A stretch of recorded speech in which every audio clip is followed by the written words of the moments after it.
మీరు వదిలి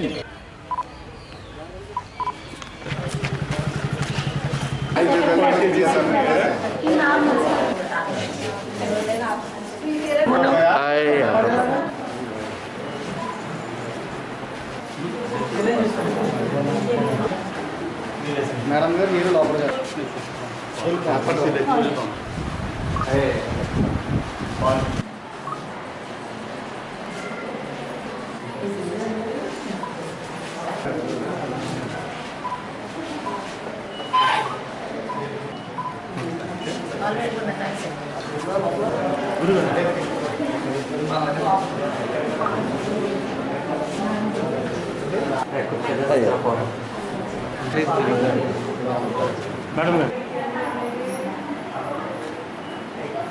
ఈ రోజున ఉమరాల శివ గారి గురువు గారి వాళ్ళ అమ్మగారి మాతృమూర్తి గారి 7వ వర్ధంతి కారణంగా ప్రతి సంవత్సరం కూడా మా హాస్పిటల్ని అలాగే మా ఇందులో ఉన్న పేషెంట్లు కూడా మా డాక్టర్లందరినీ కూడా చక్కగా ఆయన ప్రేమతో మా పేషెంట్లకి ప్రతి సంవత్సరం కూడా హాస్పిటల్కి ఏదో ఒకటి డొనేట్ చేయడం జరుగుతుందండి. అలాగే ఈరోజు కూడా దుప్పట్లు, పళ్ళు, తర్వాత పాలు కూడా పేషెంట్లందరికీ కూడా డిస్ట్రిబ్యూట్ చేయడం జరిగింది. అలాగే ఏంటంటే మాతృమూర్తికి వారి కుటుంబము వాళ్ళ కుమారులు ఇచ్చేటువంటి వాల్యూ ప్రాముఖ్యత చాలా సంతోషకరంగా ఉందండి. ఎవరో కూడా ఇంతలాగా మాతృమూర్తిని చనిపోయిన తర్వాత ఒక సంవత్సరం ఏదో కార్యక్రమం చేసి వదిలేస్తారు, కానీ ప్రతి సంవత్సరం కూడా ఇలా చేయటం చాలా ఆశీర్వాదం వాళ్ళ కుటుంబానికి. అలాగే దీన్ని బట్టి మనందరం కూడా మాతృమూర్తిని తల్లిదండ్రులందరినీ గౌరవించి ఉంటే మనకి దీర్ఘాయుష్ని దేవుడు ఇస్తాడు.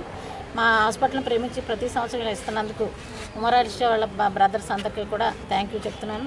అమ్మగారు చాలా సేవ చేసుకునేవారు అందరికీ, శ్రీమతి జయరాబేగం గారు. అలాగే ఆ సేవని మేము ఎల్లప్పుడూ గుర్తుండాలని చెప్పేసి మేము ఆశిస్తూ, అలాగే వారు మళ్ళా పునర్జన్మగా ఉన్నారని చెప్పి ఈ సేవలో మేము గుర్తు చేసుకుంటూ వారి యొక్క కృతులుగా మేము ఈ సదుపాయం పాలు, పళ్ళు, రొట్లు, దుప్పట్లు అలాగే ఇవ్వడం జరుగుతుంది.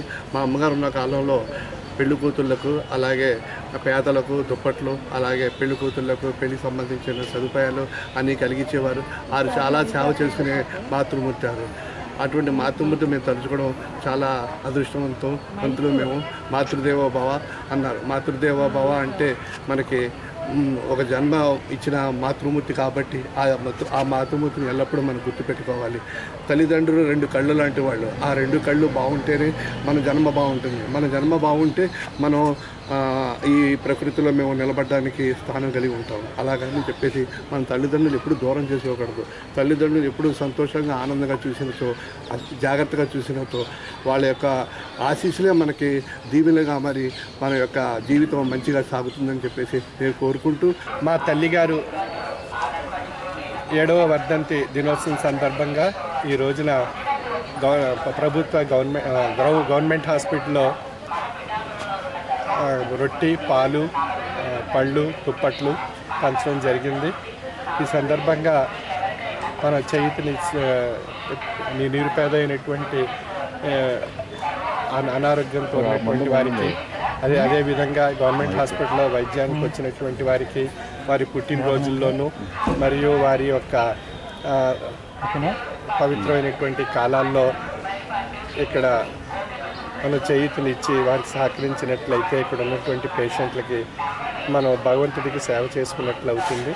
కనుక ఈ సందర్భంగా మా మాతృమూర్తి జహీరాబేగం అమ్మవారి యొక్క వర్ధంతి దినోత్సవం సందర్భంగా ఇక్కడ ఉన్నటువంటి పేషెంట్లందరికీ కూడా ఈ విధంగా సహాయ సహకారాలు అందిస్తున్నాం. అంతకు పూర్వం మినరల్ వాటర్ ప్లాంట్ కూడా ఇక్కడ పెట్టడం జరిగింది. అదేవిధంగా అనేక కార్యక్రమాల్లో కుటుంబ నియంత్రణ కార్యక్రమాలు పూర్వం జరిగేవి.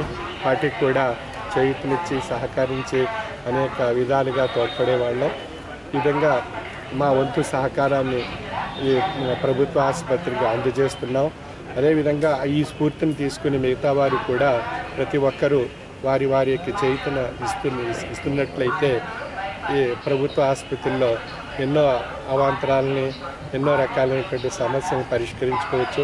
మనకు ధనం మనతో పాటు రాదు కాబట్టి మనం ఉన్నప్పుడు ఇక్కడ ఎంతో కొంత మన సహాయ సహకారాలు అందించగలిగినట్లయితే ప్రభుత్వ ఆసుపత్రి కూడా కార్పొరేట్ హాస్పిటల్ లాగా చక్కగా మంచి వైద్యం అందరికీ అందుబాటులో ఉండే అవకాశం ఉంది. మరి ఇక్కడ చూసినట్లయితే బిడ్డలందరూ కూడా 4 కేజీలు 3 కేజీల మధ్యన ఎంతో చక్కగా ఆరోగ్యంతో ఉన్నారు. మరి డాక్టర్ సుజాత గారి ఆధ్వర్యంలో ఎంతో చక్కగా ఇక్కడ వైద్యం అందుతుంది. చాలా సంతోషం కలిగింది. ఈ సందర్భంగా మన అందరం కూడా ప్రభుత్వ ఆసుపత్రికి చేయూతనిచ్చి సహకరించి ఈ ఆసుపత్రిని మరింత అభివృద్ధి పరచడానికి మనం ప్రయత్నం చేద్దాం. దానికి భగవంతుడి కృషి. భగవంతుడికి సేవ చేసుకున్నట్లయితే, భగవంతుడికి సేవ చేసుకోవడం అంటే ఆసుపత్రిలో ఉన్నటువంటి వైద్యులకి సేవ చేసినట్లయితే అది భగవంతుని సేవ కింద వస్తుంది. కాబట్టి ఈ సేవ మనందరం చేసుకుని భగవంతుని యొక్క ఆశీస్సులు మనం పొందుదాం. సర్వే జన సుఖినో భవంతు.